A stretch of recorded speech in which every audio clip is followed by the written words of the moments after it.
Importante kayo. Kaya naay ginatubang nga impeachment ang ako ang igsoon. Mo lagi na gusto nila nga matangtang.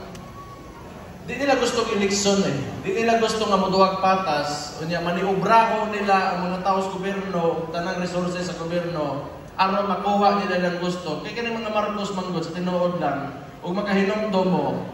Kadtong last year kalimot ko. Basta katulihangin tuig, dugay na. Maupay pagsugod nila. Ang unang gibuhat ana nagpatuyok og papel.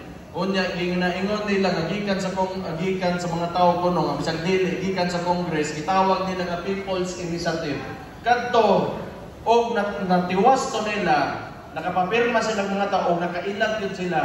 Posible nga nakambyuhan atong konstitusyon karon o nakapadugay na si Marcos ang termino. Okay? Di na gusto mo na og so muna, pagbantay mo, kaning administrasyon karon na ang plano, sundog atong Marcos kaniadto nga senior, nga gusto mahimong diktador ng 27 katuig naglingkod sa Pilipinas. Dili ta masubot anak.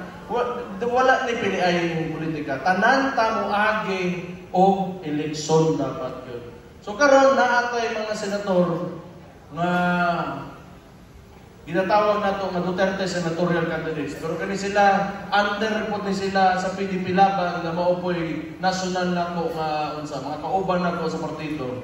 So naa si Jimmy Bundok dugay na 2016 nagasuporta na sa pamakan gikan sa pinakasugod wala pa inituo nga mahimong presidente ang usa kayano nga taga Davao nga mayor nga nagmahal sa iyang syudad pero nahimong presidente si Jimmy Bundok tuwa na 2016 pagyud na. So naapod si Bato de la Rosa, rindanan mo na, kinanglan istorya, si Bongo, o si Pastor Apollo Kibuloy. Guwapo yun, o makapasulod ta, o tulo ka senador, taga Davao, kaya para well represented yun ang Davao sa national politics. E nga no, dako tag contribution sa Pilipinas. Outside of Davao City, kita, outside of Luzon yata or Metro Manila, or NCR, kita ang pinakadakong income na gina-contribute sa national budget natin. So, kailangan naatay mga representation yun dito. Dili pwede yung wala. So, sige lang. Naman si Atty. J.B. Hindo na si Raul Lamutante kayo.